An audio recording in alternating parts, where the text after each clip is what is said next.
बिस्मिल्लाहिर्रहमानिर्रहीम। अस्सलाम वालेकुम। सैयदा रूबी रज़ी के चैनल में आप सबको खुशामदीद। नाज़रीन कराम, इस पाक खातून के पास अल्लाह का फ़रिश्ता आया और कहा, ए कवारी मरियम, अल्लाह तुझे एक नेक औलाद को अता करना चाहता है। खातून ने कहा, ये कैसे मुमकिन है जबकि मुझे किसी मर्द ने छुआ तक नहीं। फ़रिश्ते ने कहा, ऐसा करना तेरे रब के लिए बहुत आसान है। वो नेक और पारसा खातून कौन थी जो क़यामत तक पाक दामनी की मिसाल बनी रही? वो खातून जिसे अल्लाह ताला ने अपने ज़माने के तमाम औरतों पर बरतरी अता फरमाई। हज़रत बीबी मरियम अलैहिस्सलाम के वालिद का नाम इमरान और वालदा का नाम हन्ना था। हज़रत इमरान हज़रत सुलेमान अलैहिस्सलाम की औलादों में से थे और इनकी अहलिया हन्ना दाऊद अलैहिस्सलाम की औलादों में से थी। हज़रत इमरान बनी इसराइल में बड़े आबिद, ज़ाहिद और आलिम थे, इसलिए मस्जिद अक्सा की इमामत आपके सुपुर्द की हुई थी। हज़रत हन्ना के यहाँ औलाद नहीं थी। एक रोज़ आपने एक दरख्त के साए में एक चिड़िया देखी जो अपने बच्चे से प्यार कर रही थी और इसे दाना खिला रही थी। ये मंजर देखकर आपका दिल भर आया और आपने बारगाह इलाही में औलाद के लिए दुआ की, तो लिहाजा अल्लाह ताला ने आपकी दुआ कबूल फरमाई। हज़रत मरियम की पैदाइश से कबल आपकी वालिदा ने मन्नत मानी कि अपनी औलाद को बैतुल मुक़द्दस की खिदमत के लिए नज़र कर देंगी। बनी इसराइल के यहाँ ये रिवायत था कि जो लड़का अल्लाह के नज़र में कर दिया जाता था वो ना शादी करता था, ना दुनियावी मशागिल में दिलचस्पी लेता था, सिर्फ इबादत गाह में खिदमत करता और खूब इबादत में मशगूल रहता था। लिहाजा हन्ना ने अल्लाह से बेटे के लिए दुआ की थी, लेकिन इनके यहाँ बेटे के बजाय बेटी की पैदाइश हुई। हज़रत हन्ना ने लड़की का नाम मरियम रखा। शरियानी ज़बान में मरियम के मायने खादिम के हैं, क्योंकि आप मस्जिद अक्सा के खिदमत के लिए वफ़ कर दी गई थी, इसलिए ये नाम मौजू समझा गया। हज़रत मरियम की विलादत से कबल ही आपके वालिद वफ़ात पा गए, इसलिए हन्ना ने विलादत के बाद आपको एक कपड़े में लपेटकर बैतुल मुक़द्दस के उलमा के सामने पेश कर दिया ताकि वो उन्हें अपनी कफ़ालत में ले लें। जब हज़रत मरियम बैतुल मुक़द्दस में लाई गईं तो मुजाविरों के दरमियान इख्तिलाफ पैदा हो गया। हर कोई खुद को आपका ज़्यादा हकदार समझता था। फिर ये फैसला हुआ कि मुजाहिदीन वो कलम जिससे वो तौरेत लिखते हैं पानी में छोड़ दें। जिसका कलम पानी के बहाव में बहने के बजाय उल्टा बहेगा वो मरियम की कफ़ालत का हकदार होगा। इस मुकाबले में हज़रत ज़करिया अलैहिस्सलाम भी शामिल थे। इनके कलम को अल्लाह ने पानी में बहाव के उल्टे तरफ बहा दिया और वो इनकी परवरिश के हकदार हो गए। इस तरह बीबी मरियम को अल्लाह की मंशा के मुताबिक हज़रत ज़करिया अलैहिस्सलाम की कफ़ालत में दे दिया गया। हज़रत ज़करिया की बीवी हज़रत मरियम की खाला लगती थी, लिहाजा इनसे बढ़कर इनकी बेहतरीन परवरिश और कोई नहीं कर सकता था।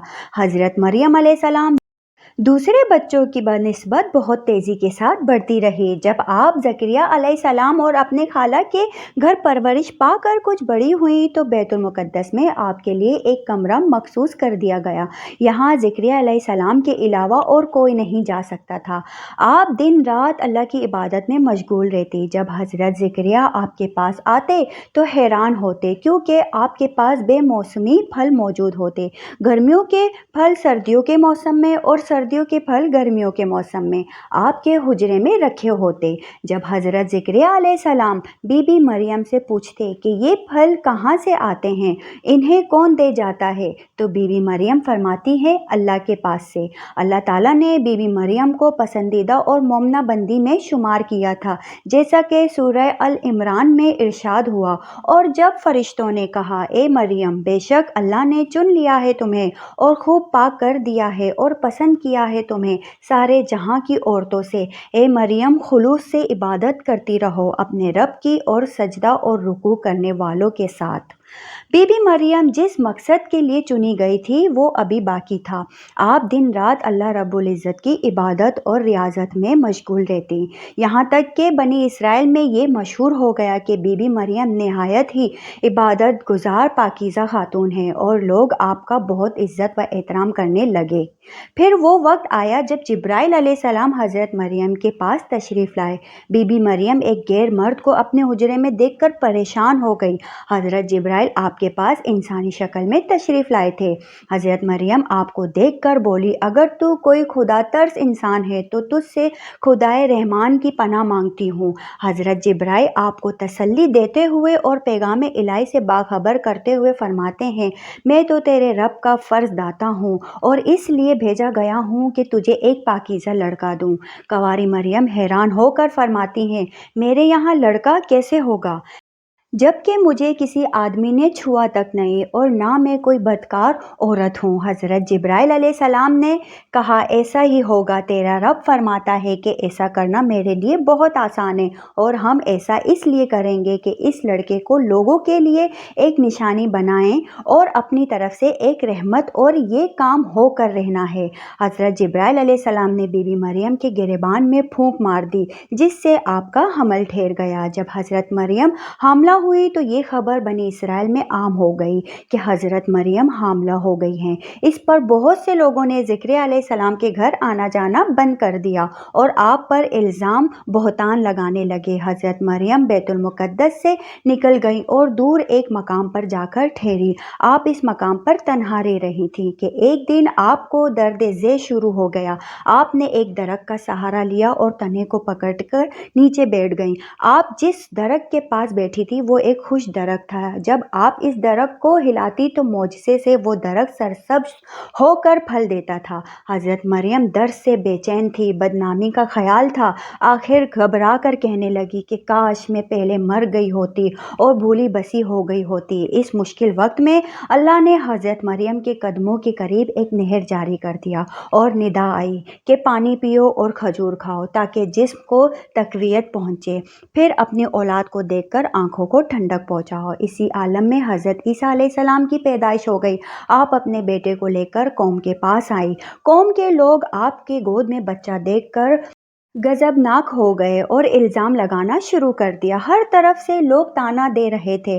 حالت راز تنگ ہو گئی۔ تب مریم علیہ السلام نے بچے کی طرف اشارہ کرتے ہوئے کہا کہ اس بچے سے بات کر لو تو تمہیں تمہارے سارے سوال کا جواب مل جائے گا۔ سرکش لوگوں نے کہا، بھلا یہ دودھ پیتا بچہ ہمارے سوال کا جواب کیسے دے گا؟ اچانک عیسیٰ علیہ السلام نے بولنا شروع کر دیا۔ بچے نے کہا، بے شک میں اللہ کا بندہ ہوں، مجھے اس نے کتاب دی ہے اور مجھے نبی بنایا ہے اور مجھے ایک بابرکت بنایا ہے جہاں کہیں بھی، اور مجھے نماز اور زکوٰۃ کی وصیت کی ہے جب تک میں زندہ ہوں، اور اپنے ماں کے ساتھ نیکی کرنے والا، اور مجھے سرکش بدبخت نہیں بنایا، اور مجھ پہ سلام ہے کہ جس دن میں پیدا ہوا اور جس دن مروں گا اور جس دن زندہ کر کے اٹھایا جاؤں گا۔ اس کے بعد حضرت مریم حضرت عیسیٰ علیہ السلام کو لے کر مصر چلی گئی۔ جب حضرت عیسیٰ علیہ السلام کی عمر مبارک 13 سال ہوئی تو بیت المقدس واپس آ گئے۔ روایتوں میں حضرت مریم علیہ السلام کی تاریخ وفات 35 عیسوی اور آپ کی عمر 91 سال لکھا گیا ہے۔ اسلام کے علاوہ کیتھولک اور آرتھوڈاکس عیسائی بھی حضرت مریم علیہ السلام کو نہایت عقیدت اور احترام کی نگاہ سے دیکھتے ہیں، اور آپ وہ واحد خاتون ہیں جن کا نام قرآن مجید میں درج ہے اور بائبل کے پرانے عہد نامے میں بھی موجود ہے۔ حضرت عائشہ سے روایت ہے کہ نبی صلی اللہ علیہ وآلہ وسلم نے فرمایا، اللہ نے مجھے خبر دی ہے کہ جنت میں میرا نکاح مریم بنت عمران، موسیٰ کی بہن کلثوم اور فرعون کی عورت آسیہ سے ہوگا۔ ناظرین کرام، اگر آپ کو میری یہ ویڈیو پسند آئی ہو، ویڈیو لائک شیئر کر کے چینل کو سبسکرائب کر دیجئے تاکہ میری ہر آنے والی ویڈیو سب سے پہلے آپ تک پہنچ سکے۔ اب تک کے لیے اتنا ہی۔ سیدہ روبی رضی کو دیجیے اجازت۔ اپنا بہت سارا خیال رکھیے گا۔ اللہ حافظ۔